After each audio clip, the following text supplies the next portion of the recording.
Hello dear student, स्वागत है आप सभी का शुभम क्लासेस के इस नए वीडियो में। मैं संजीव सर। स्टूडेंट, आज के इस वीडियो में हम आपके चैप्टर नंबर 4 गतिमान आवेश तथा चुंबकत्व का एक सबसे ज़्यादा इंपॉर्टेंट टॉपिक स्टार्ट करने वाले हैं।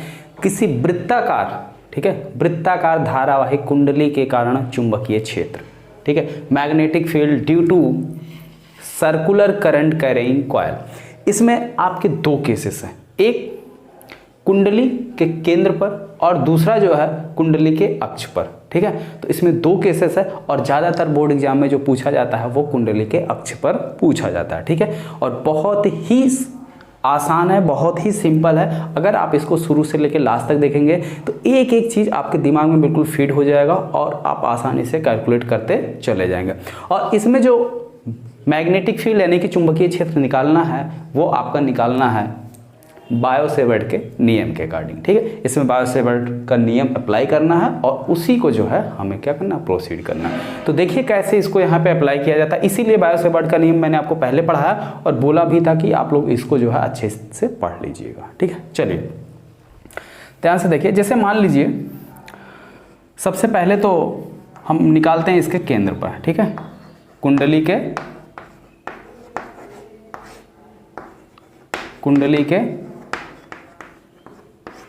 केंद्र पर। तो कुंडली के केंद्र पर जो है मैग्नेटिक फील्ड कितना होगा, ठीक है। जैसे मान लीजिए ये हमारा कोई करंट कैरिंग कंडक्टर है यानी कि कॉइल है जिसमें क्या हो रही है, आई धारा प्रवाहित हो रही है। इसमें इस तरीके से धारा प्रवाहित हो रही है और ये इसका सेंटर है, ठीक है। ये कुंडली का क्या है, केंद्र। अब यहाँ पर हमें क्या करना है, मैग्नेटिक फील्ड कैलकुलेट करना है। बी का मान यहाँ पे बताना है कितना होगा। तो सबसे पहले हम क्या करते हैं, बायो-सेवर्ट के नियम के अकॉर्डिंग यहाँ पे एक सूक्ष्म लंबाई ले लेते हैं dl, ठीक है। ये सूक्ष्म अवयव हमने ले लिया कितना, dl। तो अब ये सूक्ष्म अवयव के कारण, ठीक है, इसमें धारा कितनी प्रवाहित हो रही है, I धारा प्रवाहित हो रही है। तो इस सूक्ष्म लंबाई dl के कारण वृत्ताकार धारावाहिक कुंडली के केंद्र पर, और ये वृत्ताकार जो कुंडली है मान लेते हैं इसकी त्रिज्या कितनी है, स्मॉल आर, यानी यहाँ से लेके यहाँ तक की डिस्टेंस कितनी है, स्मॉल आर है। अब सूक्ष्म लंबाई dl के कारण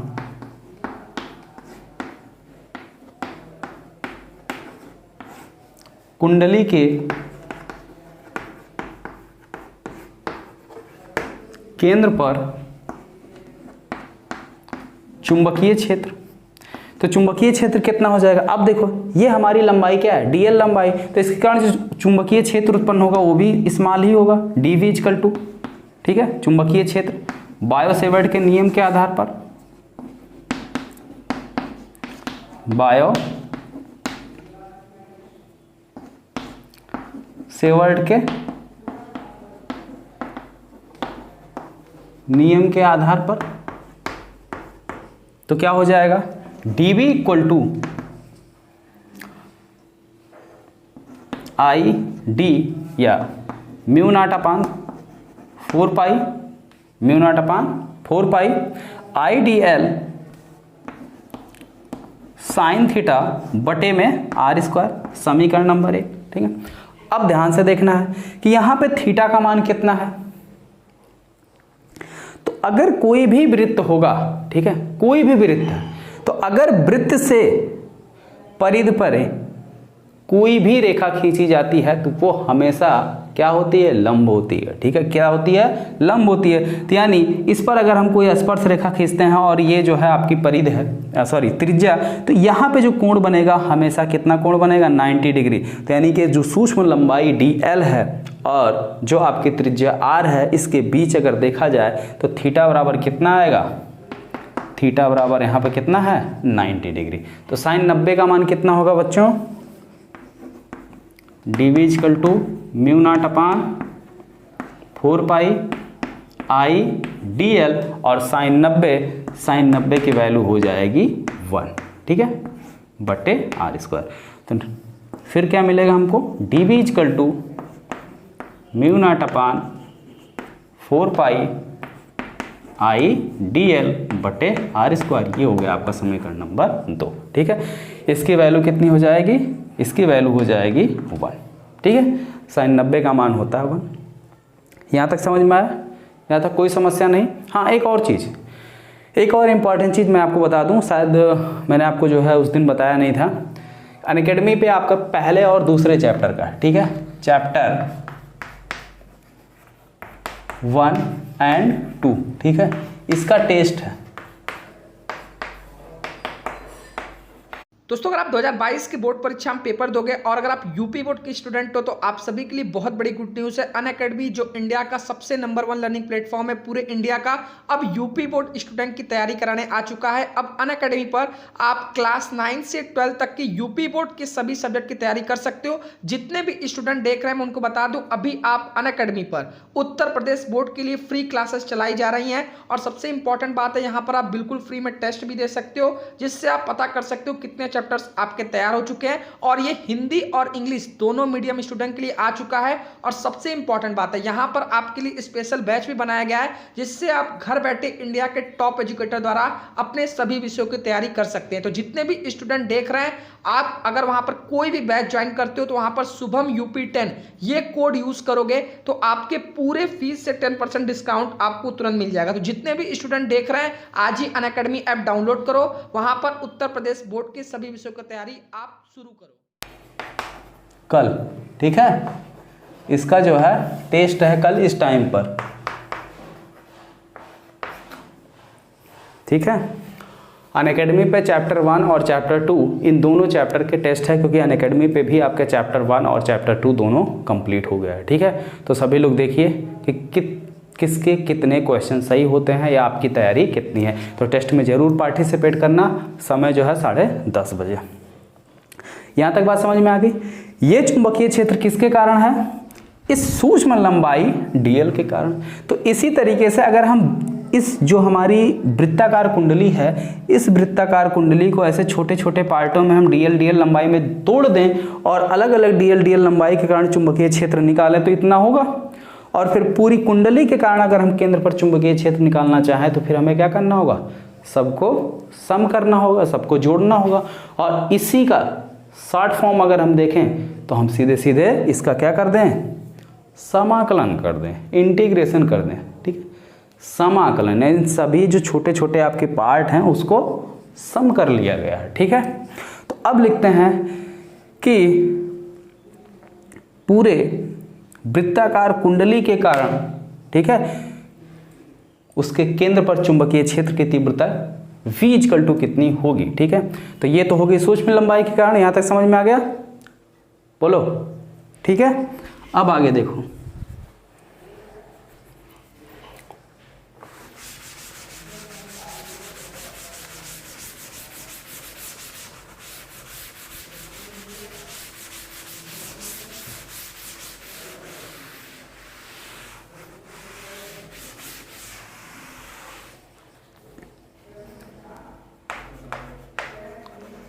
संपूर्ण कुंडली के कारण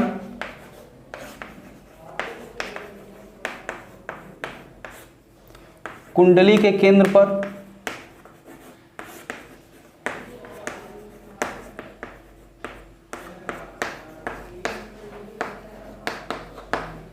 चुंबकीय क्षेत्र, ठीक है, B = इंटीग्रेशन ऑफ dB। ठीक है, ये हो जाएगा इंटीग्रेशन ऑफ dB का मान है कितना? I/dl μ0/4π IDL/r²। ठीक है,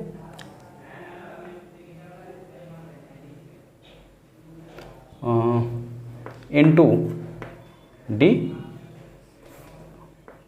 अच्छा, dl तो है ही है, कोई दिक्कत नहीं है। ठीक है, dl लगा हुआ dl। अब बताओ इसका कितना आएगा? इसको अगर सॉल्व करोगे, देखो जो चीज़ें कांस्टेंट है वो आप बाहर निकालो। कांस्टेंट क्या चीज़ है? जिसका मान नहीं बदलेगा वो चीज़ें होती हैं क्या हमारी? कांस्टेंट होती हैं। तो जो वैल्यू आपकी चेंज नहीं होने वाली है उसको आप क्या करो? समाकलन से बाहर निकाल लो। और जो चीज़ समाकलन के साथ बैरी करने वाले यानी जो वेरिएबल है उसको आप अंदर रहने दो, ठीक है। अब इसमें वेरिएबल है कौन आपका, डीएल, आपकी यही लंबाई बैरी कर रही है, ठीक है। फिक्स क्या है, धारा फिक्स है, दूरी भी फिक्स है, क्योंकि वृत्ताकार कुंडली और वृत्त की त्रिज्या हर जगह, ठीक है, चाहे आप यहाँ से देखो, चाहे यहाँ से देखो, चाहे यहाँ से देखो, हर जगह से क्या होती है, बराबर होती है। तो यानी ये इतनी चीजें आपकी क्या हो गई भाई साहब, कांस्टेंट, ठीक है। तो ये हो गया mu naught I upon 4 pi R square, ये आपका निकल गया बाहर और अंदर बचा डीएल, अंदर बचा कितना, डीएल। अब ये देखो डीएल डीएल अगर हम जोड़ते जाए तो कितना मिल जाएगा हमको, ये पूरी वृत्त की परिधि ही तो मिलेगी, इससे ज्यादा तो मिलेगा नहीं, और वृत्त की परिधि होती कितनी है, 2 पाई आर, तो इसकी वैल्यू कितनी हो जाएगी, 2 पाई आर, ठीक है। तो चलिए इसकी वैल्यू रख लेते हैं। तो यहां से फाइनली बी इक्वल टू क्या मिल जाएगा, mu naught I upon 4 pi R square into 2 pi R, 2 pi are.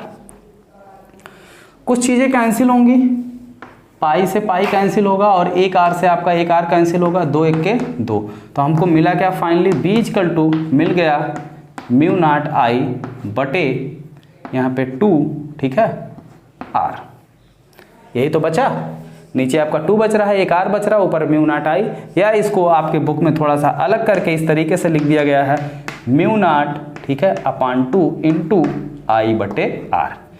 ये है किसी भी वृत्ताकार कुंडली के कारण उसके केंद्र पर उत्पन्न चुंबकीय क्षेत्र, ठीक है।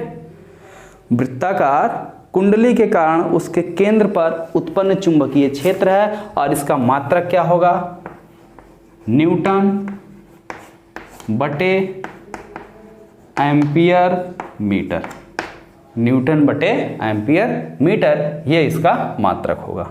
अब बताओ यहां तक बात स्पष्ट और समझ में आ गई, यहां तक बात बिल्कुल स्पष्ट और समझ में आ गई। अगर कहीं कोई डाउट हो तो पूछ सकते हो, नहीं डाउट हो तो फिर आगे बढ़े। तो केंद्र वाला समझ में आ गया। चलिए अब बात करते हैं इसके अक्ष पर चुंबकीय क्षेत्र। अब अक्ष का मतलब कुछ इस तरीके से, जैसे एक सेकंड में आपको फिगर दिखाता हूं। तो देखिए अगर आपको एक्सियल पॉइंट पे यानी अक्ष पर निकालना हो तो कुछ इस तरीके से, जैसे मान लो ये हमारी क्या वृत्ताकार धारावाही कुंडली है, ठीक है, ये इसका सेंटर था, इसका बिल्कुल बीचों बीच में सेंटर यानी कि केंद्र था। तो यहाँ पर अगर हम चुंबकीय क्षेत्र की तीव्रता निकालना चाहें तो ये फार्मूला हमने कैलकुलेट कर लिया, ये केंद्र पर चुंबकीय क्षेत्र की तीव्रता होती है, यहाँ तक कोई समस्या नहीं ना किसी को। अब एक्स, ठीक है, एक्सियल पॉइंट क्या होता है, अक्ष पर स्थित पॉइंट क्या होता है कि ये जो इसका सेंटर है, इस सेंटर से जाती हुई ऐसे हम रेखा खींच देंगे, ठीक है, ये रेखा, ये जो आपको पेंसिल दिखाई दे रही है कुछ इस तरीके से। अब पेंसिल के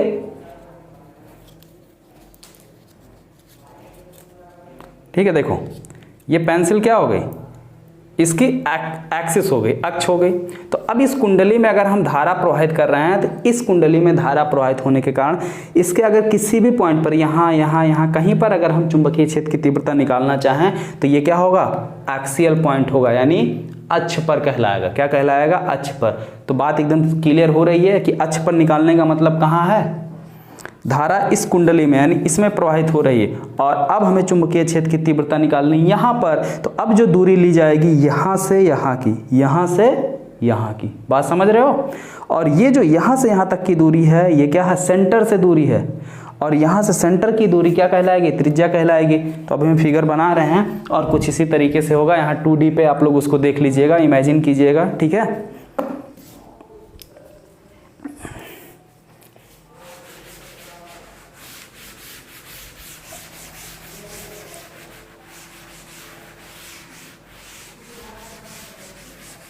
तो हेडिंग डालो, कुंडली के अक्ष पर चुंबकीय क्षेत्र, magnetic field at axial point of coil, ठीक है।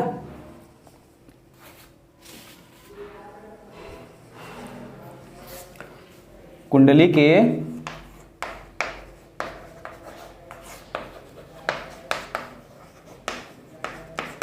अक्ष पर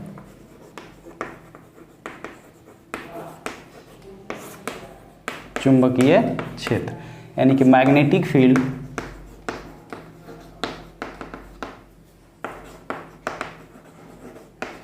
एट एक्सियल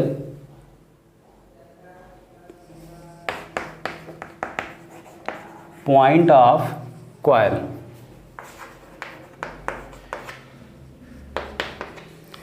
देखो जैसे मान लो ये हमारी क्या है, कोई वृत्ताकार कुंडली है, ठीक है, थोड़ा सा स्पष्ट बनाएं।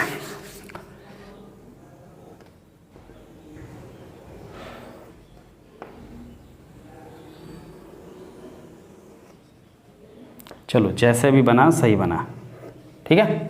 ये हो गया हमारा कोई वृत्ताकार कुंडली, ये इसका हो गया सेंटर, यहाँ से यहाँ तक की डिस्टेंस कितनी है r, मान लेते हैं इसकी त्रिज्या कितनी है r। ये इसका एक्सिस पॉइंट है, एक्सिस पॉइंट से यानी ये इसकी अक्ष रेखा है, ठीक है। अक्ष पर स्थित यहाँ पर कोई पॉइंट P है जिसकी डिस्टेंस इसके सेंटर O से कितनी है, x है, कितनी है, x है। तो अब इस x दूरी पर स्थित कोई बिंदु P है, यहाँ पर हमें चुंबकीय क्षेत्र की तीव्रता बतानी है, यहाँ पर B का मान कितना होगा, ठीक है। बात समझ रहे हैं? इसको इस तरीके से करो, अभी जो मैंने फिगर दिखाया बिल्कुल उसी तरीके से, कुछ इमेजिन हो रहा।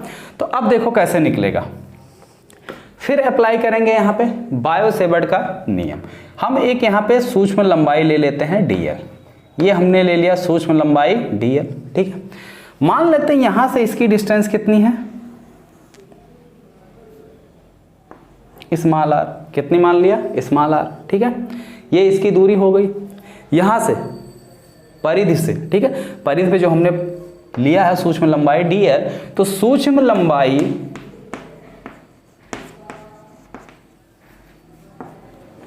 dl के कारण कुंडली के अक्ष पर स्थित बिंदु, अक्ष पर स्थित बिंदु P पर चुंबकीय क्षेत्र। तो अक्ष पर उत्पन्न चुंबकीय क्षेत्र कितना हो जाएगा भाई, अवयव कितना हमारा सूक्ष्म लंबाई, तो उत्पन्न चुंबकीय क्षेत्र भी सूक्ष्म होगा, किसके अनुसार, बायो सेवर्ट के नियम के अनुसार, ठीक है। dB equal to mu naught upon 4 pi I dl sine theta बटे r², ठीक है। ये किसके, बायो सेवर्ट के नियम के आधार पर, बायो सेवर्ट के नियम से, ठीक है। लेकिन यहां पे भी साइन थीटा का मान कितना होगा, 90 डिग्री होगा। कैसे 90 डिग्री होगा, जो आपकी ये सूक्ष्म लंबाई है, ठीक है, जो आपकी ये सूक्ष्म लंबाई dl है, ठीक है, सूक्ष्म लंबाई dl, और जो आपकी ये है, देखो ये सूक्ष्म लंबाई, यहाँ पे मान लो ये इतनी सी लंबाई हमने ले ली, छोटी सी, ठीक है, सूक्ष्म लंबाई इतना जितना हमने निकाला, तो ये सूक्ष्म लंबाई आपका dl हो गया। तो इस सूक्ष्म लंबाई dl और ये जो आपने जो है ये दूरी ले रखी r, ठीक है, तो इसके बीच में यहाँ पर कोण कितना बनेगा, इसके बीच कितना, 90 डिग्री का, ठीक है। कितना कोण बनेगा, 90 डिग्री।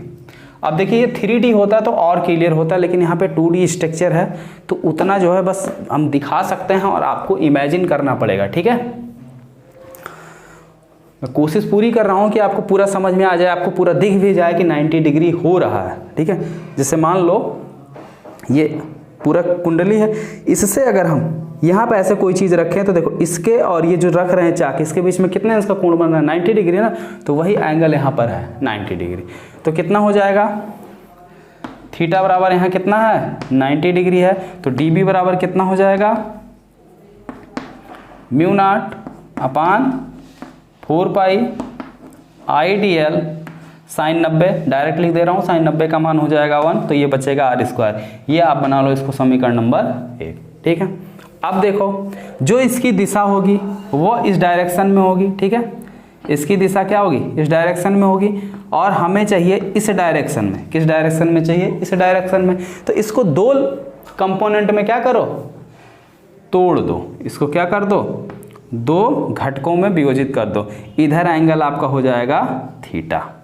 ठीक है भाई जी, ये एंगल आपका बना थीटा, तो इधर वाला हो जाएगा आपका dB कॉस थीटा और इधर हो जाएगा आपका dB साइन थीटा। ठीक है, इसकी वजह से अब देखो इसी के ठीक नीचे यहाँ पे आप सूक्ष्म लंबाई dl ले लो, तो इसकी वजह से जो चुंबकीय क्षेत्र निकलेगा वो इधर आपका हो जाएगा, मान लेते हैं कितना dB डैश, लंबाई हमारी कितनी है dl ही है, तो उत्पन्न चुंबकीय क्षेत्र dB का मान भी उतना ही आएगा। इसको भी जब हम कंपोनेंट में वियोजित करेंगे, कौन से, क्षैतिज और ऊर्ध्वाधर घटक में, तो इसका जो ऊर्ध्वाधर घटक हो जाएगा dB cos थीटा, क्योंकि ये थीटा है, और ये हो जाएगा dB डैश साइन थीटा। तो अब देखो ये और ये एक दूसरे से क्या है, परिमाण में बराबर हैं और एक दूसरे के क्या है, विपरीत हैं। तो जितने भी इस बिंदु पर आपके ऊर्ध्वाधर वाले कंपोनेंट हैं, जो ऊर्ध्वाधर हैं दिशा में जो आपकी चुंबकीय क्षेत्र है वो जीरो हो जाएगा, यानी एक दूसरे को कैंसिल करके कितना हो जाएगा, जीरो हो जाएगा। केवल और केवल जो चुंबकीय क्षेत्र बचेगा वो किस डायरेक्शन में बचेगा, एक्सिस पॉइंट पर। किस पॉइंट पे, अक्ष पर, यानी किसकी दिशा में, P की, O से P की दिशा में, O से P की दिशा में, और O से P की दिशा में है कितना, dB साइन थीटा। हमने तो निकाला है dB, ठीक है भाई, हमारा रिजल्टेंट कितना है, dB। ये किसकी डायरेक्शन में है, जिस डायरेक्शन में हमें निकालना उस डायरेक्शन में नहीं है। ध्यान से देखो, ये ऐसे है इस डायरेक्शन में, ठीक है, ये इस डायरेक्शन में है, लेकिन हमें निकालना इस डायरेक्शन में है, तो इसको हमने क्या किया, दो घटकों में वियोजित कर दिया। और ये आप लोग जानते हैं, जैसे मान लो ये है, कोई फोर्स लग रहा है यहाँ पे थीटा कोण पे, ठीक है, तो अगर इसको हम क्षैतिज ऊर्ध्वाधर में वियोजित करना चाहें तो जो साइड इसका कोण से लगा हुआ है वो cos थीटा हो जाएगा, तो ये f cos थीटा, और जो नहीं लगा है वो f sin थीटा। तो यहाँ पे ये एंगल इसके साथ में है तो ये dB cos थीटा हो गया, और इसके साथ में एंगल नहीं है तो ये dB sin थीटा हो गया। ठीक है, बात समझ में आ गई। चलिए, तो अब पूरी यानी कि संपूर्ण कुंडली के कारण बिंदु P पर उत्पन्न चुंबकीय क्षेत्र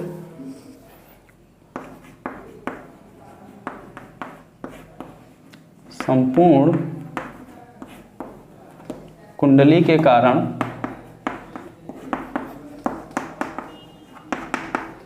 बिंदु P पर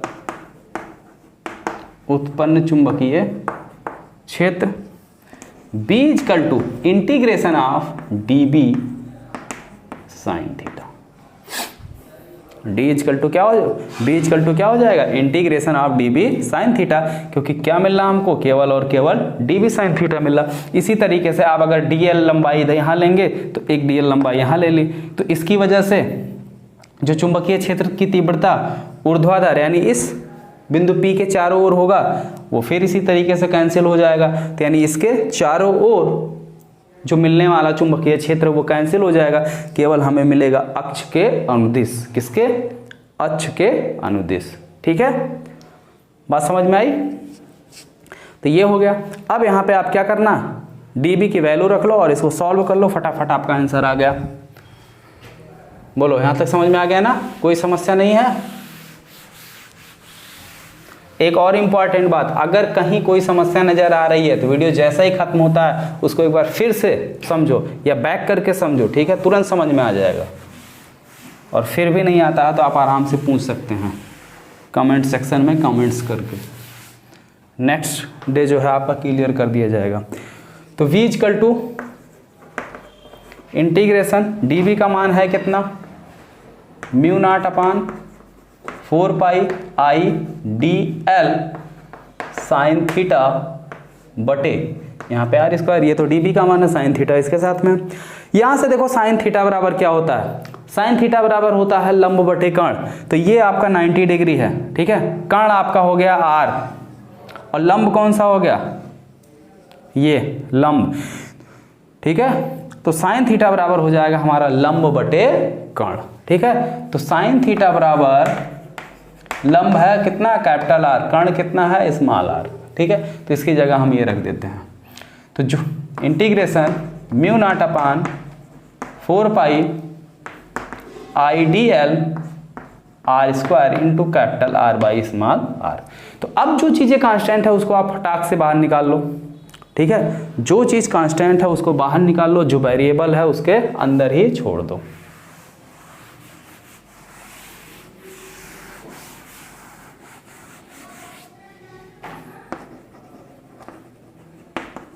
ठीक है, वेरिएबल कांस्टेंट क्या है, म्यू नॉट कांस्टेंट है, 4 पाई कांस्टेंट है, आई आपका चेंज नहीं होगा, ठीक है। आई आपका चेंज होने वाला नहीं है। चेंज क्या हो सकता है आपका, केवल और केवल ये जो लंबाई है वही चेंज होगी, ठीक है। तो ये हो गया, आई भी बाहर आ गया, कैपिटल आर भी बाहर आ गया, आर क्यूब भी बाहर आ गया, इंटीग्रेशन के अंदर हो गया DL, इंटीग्रेशन के अंदर आ गया कितना DL। ये म्यू नॉट IR बटे 4 पाई R क्यूब इंटू इसकी वैल्यू कितनी हो जाएगी 2 पाई R, ठीक है। DL DL जोड़ते जाओगे तो ये पूरा कितना मिलेगा हमको, इस वृत्त की परिधि मिलेगी 2 पाई R। तो एक R आपका हो गया कैंसिल और 2 पाई से 2 पाई हो गया आपका कैंसिल। तो फाइनली आया कितना, mu naught I capital R बटे R स्क्वायर, कैपिटल R बटे R स्क्वायर 2R स्क्वायर, ये चीज़ बचा। लेकिन हमें जो वैल्यू पता है, हमें जो दूरी पता है वो सेंटर से पता है, और कितनी है x, कितनी पता है x, ठीक है। तो अब हमें R का मान, ये जो आपको दिखाई दे रहा है स्मॉल r, इसका मान किसके पदों में रखना होगा, किसके पदों में रखना होगा, x के पदों में। तो ये है क्या आपका कर्ण, यानी आ स्मॉल r स्क्वायर बराबर क्या हो जाएगा, आधार का स्क्वायर, आधार कितना है x स्क्वायर प्लस लंब कितना है r स्क्वायर। तो स्मॉल r की जगह हम ये चीज़ लिख सकते हैं, तो स्मॉल r की जगह ये चीज़ लिखो, तो यहाँ पे हो जाएगा mu naught I capital R बटे 2 x square plus R square, x square plus R square, ठीक है। ये आपका फार्मूला निकल के आ गया। किसी भी वृत्ताकार कुंडली के कारण उसके अक्ष पर उत्पन्न चुंबकीय क्षेत्र की तीव्रता मात्रक क्या होगा, न्यूटन बटे एम्पियर मीटर। अच्छा, एक चीज़ और, कैसे प्रूफ कर सकते हो, कैसे पता लगा सकते हो कि जो फार्मूला निकाला गया है ये सही है या गलत है, ठीक है। अगर आप घर पे कर रहे हो तो तुरंत आप चेक कर सकते हो सही है कि गलत है, लेकिन अगर आप एग्जाम में कर रहे हैं तो कैसे आप पता करेंगे कि ये जो है आपने जो निकाला है ये सही है या नहीं सही है, ठीक है। तो उसका भी मैं तरीका आपको बता देता हूँ, ठीक है। एक सेकंड भाई, एक सेकंड।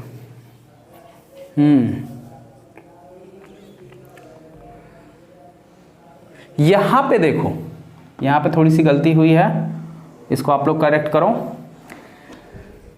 इंटीग्रेशन DL मिलेगा कितना 2 पाई R, बिल्कुल सही है, परिधि ही मिलेगी 2 पाई R, कितना 2 पाई R। यहां पे त्रिज्या है कितनी भाई, त्रिज्या यहां पे स्मॉल r नहीं कैपिटल R है, तो स्मॉल r की जगह आप लोग कैपिटल R कर लो, 2 पाई कैपिटल R और नीचे ये आपका R क्यूब है, तो R इंटू R स्क्वायर, और यहाँ पे हो जाएगा R क्यूब, और यहाँ पे आ जाएगा ये R स्क्वायर, ये R की पावर 3/2, ठीक है। कैसे पावर 3/2, अब देखो यहाँ पे R की पावर 3 है, ये है R स्क्वायर, तो यहाँ से R का मान कितना हो जाएगा, R बराबर हो जाएगा √x square plus R square, और अंडर रूट को हम क्या लिख सकते हैं, अंडर रूट को लिख सकते हैं x square plus capital R square की पावर 1/2, ठीक है। अब यहाँ पे अगर आप क्यूब करोगे तो फिर यहाँ पे गुणे 3 हो जाएगा, 3 1 के 3, 3/2, ठीक है। बात समझ में आ गई। अब देखो, अब यहाँ पे आप चेक करना चाहो कि सही है कि गलत है, तो क्या करो, अगर हम इस पॉइंट को P को धीरे धीरे धीरे धीरे धीरे ऐसे लाते लाते लाते यहाँ केंद्र पर ला दें, यानी x बराबर अगर हम क्या कर रख दें, x बराबर अगर हम 0 रख दें तो केंद्र पर जो चुंबकीय क्षेत्र की तीव्रता है B इक्वल टू वो कितना होता है, म्यू नॉट I 2/r। ये होता है केंद्र पर, जहाँ पे ये r क्या है, वृत्त की त्रिज्या यानी कि कैपिटल R होना चाहिए। ये चीज होना चाहिए कि नहीं होना चाहिए। तो अगर x का मान 0 रखने पर इतना आ जाता है तो समझ लो ये जो आपने डिराइव किया है ये आपका सही है। तो रख के देखो, x बराबर 0 पर v equal to mu naught I r square बटे 2, x की जगह 0, बचा सिर्फ क्या, r स्क्वायर और इसकी पावर 3/2। इस 2 से ये 2 कैंसिल हो गया, नीचे आया r क्यूब, तो कितना हो गया, mu naught I r square upon 2 r cube. तो यहाँ r स्क्वायर है, यहाँ r क्यूब है, कैंसिल हो गया, आया कितना, म्यू नॉट I बटे r। वही चीज आ गया, यानी ये जो फार्मूला डिराइव हुआ है ये बिल्कुल सही है। हाँ, मिस्टेक कहाँ पे हुई थी ये चीज़ ध्यान देना। जो इंटीग्रेशन आपका dl है, ये dl जब जुड़ेगा तो कितना हो जाएगा, वृत्त की परिधि मिलेगी, और वृत्त की परिधि होती है 2πr, जहाँ पे r क्या है, त्रिज्या है। और ये भी ध्यान देना है, ये आपका स्मॉल r वाला नहीं, ये त्रिज्या यहाँ पे हमने कितनी मानी थी, कैपिटल R मानी थी, तो त्रिज्या की जगह पे क्या रखा जाएगा, कैपिटल R रखा जाएगा, ना कि स्मॉल r। ठीक है, बात समझ में आए। हाँ, एक और चीज, कंफ्यूजन से बचने के लिए मैं आपको एक शॉर्ट तरीका बता देता हूँ। ये जो आपने मान रखा है स्मॉल r, इसकी जगह आप सीधे सीधे a मान लो। ठीक है, सीधी सीधे a मान लो, ठीक है, या y मान लो, कुछ भी मान लो, लेकिन स्मॉल r मत मानो। ठीक है, बात समझ में आई। ठीक है, अगर मानना है तो स्मॉल r इसको मान लो और इसको x y मान लो, इसको x आपने माना, कोई दिक्कत नहीं है।